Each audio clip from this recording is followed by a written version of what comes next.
a business plan. It took me ages. I mean, no one knows how to do that sort of thing, do they? Yeah. And Especially back in the day. Yeah, never taught. What year was this? Just so we can give the audience a perspective. It's very hard to give years. 70s, 80s? 80s. This is yeah. in the 80s? Probably 88, around that sort of area. You ran that sort of area anyway. Okay. And you made a good point about mentors. How did you find your mentor? He found me. He found me. I think what a lot of youngsters nowadays don't do, they don't put themselves out there.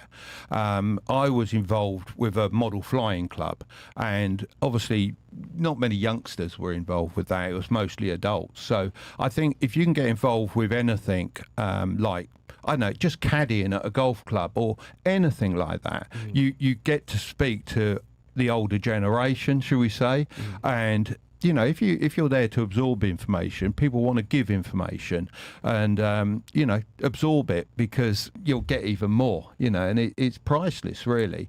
Just for your confidence as much as anything. I mean, because a lot of people struggle to talk. Well, certainly youngsters I speak to struggle to talk to the older generation or people maybe in authority, and that comes across particularly in interviews and things like that. It's sort of like, would you like to ask me some questions? It's like, oh, you know, it's very difficult for them. So I think confidence is a big thing. It can get you a long way in life, that's for sure. So, because that's an interesting hobby. It's something that you don't see that much nowadays. You know, these Gen Zers don't have, you know, constructive hobbies like that anymore. You know, building ships and you said model cars and airplanes. So that's how you found your mentor. Did he run one of these shops? No, he didn't run a shop. He was basically a member of the club. He owned his own business, which was a building firm, so construction. Okay. And he always had I always say, a bit of money on his hip, always had a nice new car, always had the best models in the club. And you thought, well, you know, this guy knows what he's talking about. Right. You know, he's got the gear, he's got the money, he's got the life,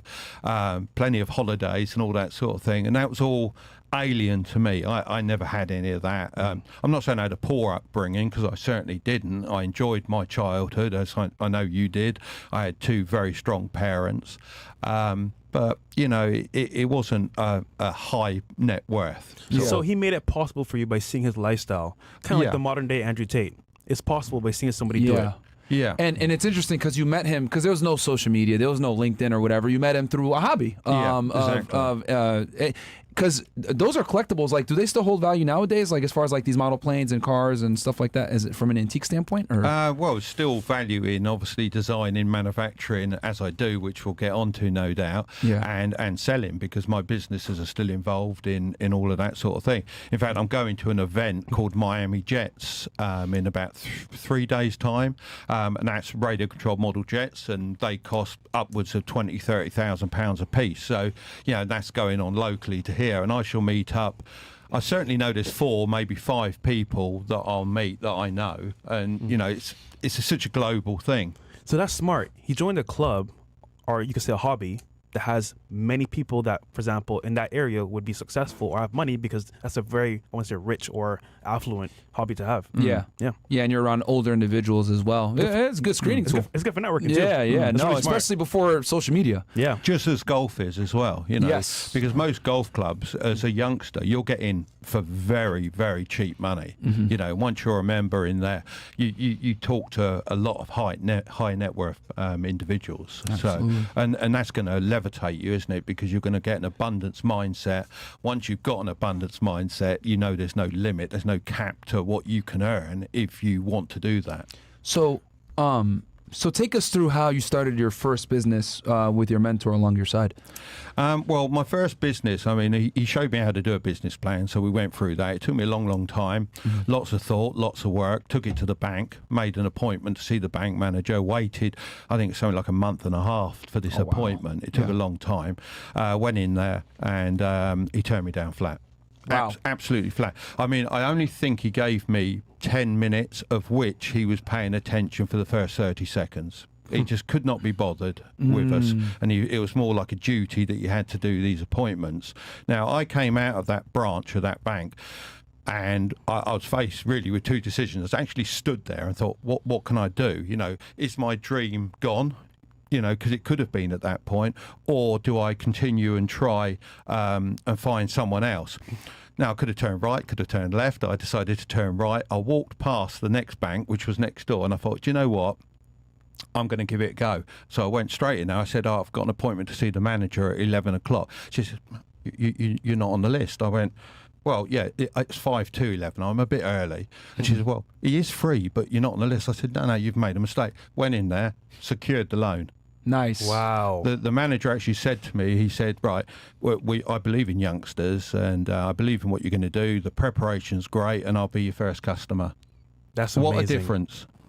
Wow. So the first person you spoke to, was he like a loan officer or something, or was it? He was he was the manager of I won't say the branch, or the bank itself, but Okay. he was the manager of that bank. And in those days, the manager had leeway to lend what he needed to lend to whoever he wanted to lend it to. So did you go to like another bank, or did you go to the same bank? Literally turned right, the next bank Okay, down the gotcha. street. That's the one I walked into. And then you just said, "Hey, I'm here to talk to." Okay. Yeah, just blagged it. Fuck it, that's nice, man. And it was to get a business loan. How much did they give you? It was £22,000, which back in the day when we got £2 to the dollar was about £44,000. Yeah, dollars. that's a lot. Sorry. back in the day. 40 to 50K in today's dollars. Okay. Yeah.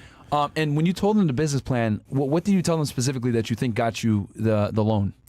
I think the confidence. He knew I'd blagged at the meeting, and he thought that was quite good. I think that was.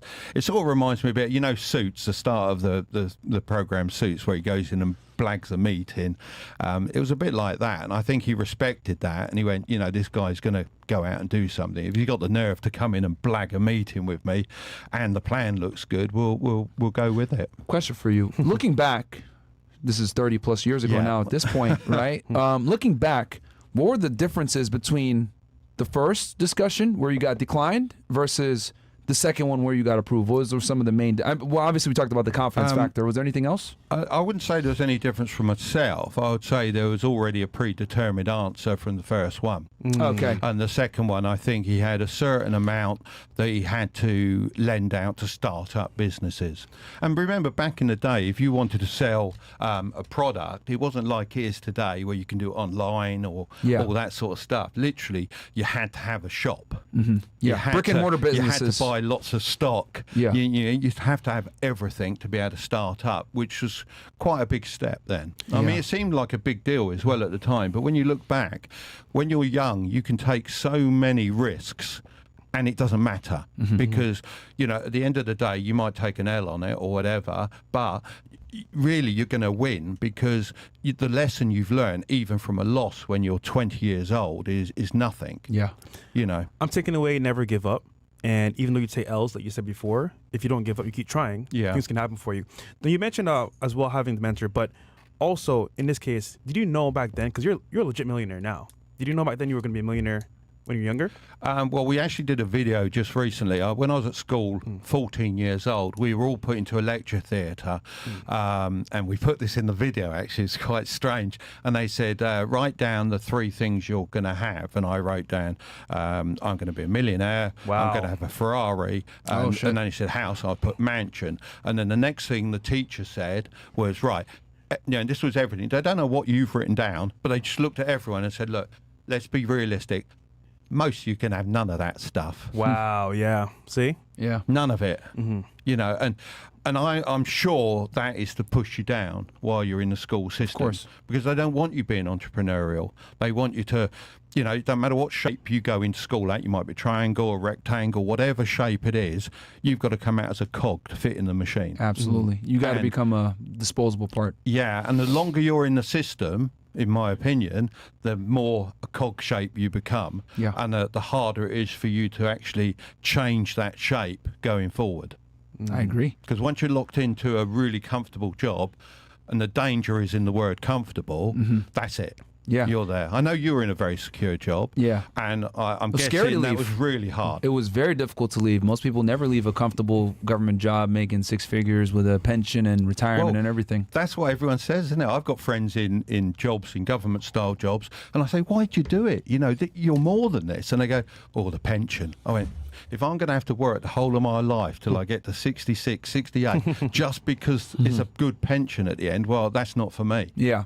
You Yeah, know, no, I absolutely. can make that pension myself. You know, that freedom figure can come a lot sooner if Yeah. I'm doing it than way back then. But there's Absolutely. a common trend here I see with millionaires. They believe in themselves from the very beginning. Like, there's a level of like, okay, you know what? I know who I am or what I'm about, and even though I might not get the answer today, eventually I'll get there. So the belief is very important. So your first business, what was it? What kind of business was it? The first one that you started that you were able to secure this? It was a loan radio for? control model shop. Okay, So radio- okay. literally, I took out a lease on a shop.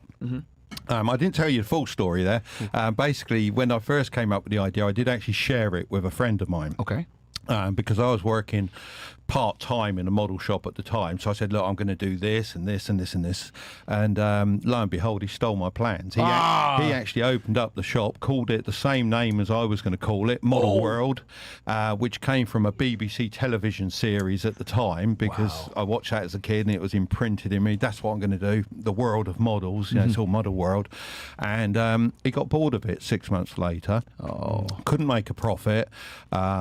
Just doing lots of things wrong. And he said, I see, I've had enough, I'm going to sell it. So at that point, that's when I physically stepped in, because I'd secured the funding and went, right, I'll have it.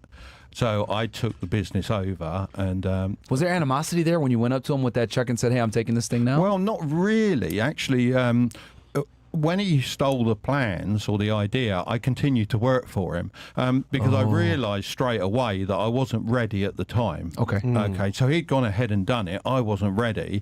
But within that 6 months, this is what we used to call it, I built up a little black book. All the contacts, all the information I needed, all the people that I needed to trade with, lots of customers. I mean, I had so many customers. Yeah. I mean, at the time, I was actually selling, I always say this, I was selling all of my time. So, you know, I was, what was I doing? I was working full time. I was working every bit of overtime I could to build up my pot. I was buying and selling cars still. I was teaching people to fly radio control models on a weekend. I was working Saturdays in the model shop. So there comes a point where you can't earn any more money. Yeah. You know, your time is sold, isn't it? Yeah. So we just made the jump there and bought the business and improved it and made it very good. What allowed him to? Because you said he was more far ahead of you. What allowed him to be far ahead of you? Did he have more capital? Was he older? Did he just have more experience in that niche? Like, what was it that set him apart? Well, he already had a store, obviously, that I was working in. Okay. And I think he felt that he couldn't fail because his income was increasing within that shop. Okay. Now, one of the reasons I think his income was increasing so much within that shop, and it might sound arrogant to say this, but a lot of it was me. It was you. Yeah, because what I'd done is I'd mastered the skill of flying radio control helicopters back at that time in the 1990s. They were a really big thing with Airwolf on the telly and Blue Thunder and various other helicopter-based dramas that everyone wanted a radio control helicopter, and they were one of the hardest things to fly. Now, once you've mastered how to fly it, you could then teach, which was great. Not only could you teach, you could say to your customers, oh, look, you know, that model, if you upgraded that and put a better head on it or better tail rotor gearbox, it'll fly so much better. It'll be so much easier for you. They said, well, could you take it away and do it? So you take it away, you charge for the spares, you charge for the labour, and you're guaranteed they're going to turn up the following week for a lesson because they want their model anyway. Yeah.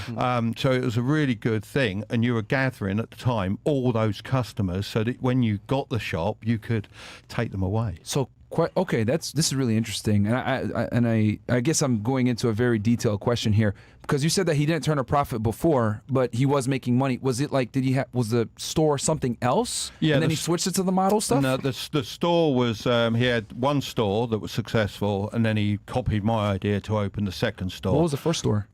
It's still a model shop. Still a model shop, Yeah, okay. That's where I was working Okay. part-time, and then he opened another one. But he opened it up with the view that it was a satellite branch, rather than looking at it and going, well, actually, it's one branch, it's two branch, it's three branch, or whatever. He just went, oh, it's bound to make money, and we can just put a bit of stock in there. Gotcha. Really, he wasn't servicing it properly, and the manager was very, very bad. Okay. I mean, I turned up there once and he was asleep, and he was the only member of staff there. Gotcha. You okay. know, that's not good. So yeah, good so way. he opened up a satellite location, but didn't take it as seriously as the main one. Yeah. And that's and you were working at the main one. Were you going to the satellite one too? Yeah, or? from time to time I